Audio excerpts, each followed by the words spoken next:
Honours শেষ হবার সঙ্গে সঙ্গেই আমার বিয়ে হয়ে যায়। বিয়ের পর আমি আমার হাজবেন্ডকে বলি আমি জব প্রিপারেশন নেব, বুক শপ থেকে কিছু বই কিনে এনে দিতে পড়ার জন্য। আমার হাজবেন্ড এই কথা শুনে আমার দিকে চোখ লাল করে তাকালো। তারপর বলল, চাকরি তো আমিই করছি, সংসার তো আমিই চালাবো, তোমার চাকরি করতে হবে কেন? মেয়ে মানুষ তুমি, বিয়ে হয়ে গেছে, ঘরে থাকো, ঘরের কাজ করাই তোমার চাকরি। তাকে আমি বলি, কেন করতে দেবে না তুমি আমায় জব?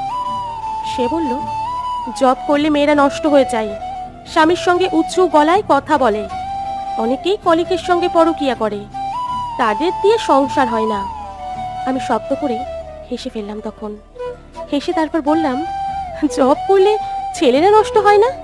তারা কি বউদের সঙ্গে তখন উঁচু গলায় কথা বলে না, খবরদারি করে না, খুব কলিকদের সঙ্গে প্রেম করে না?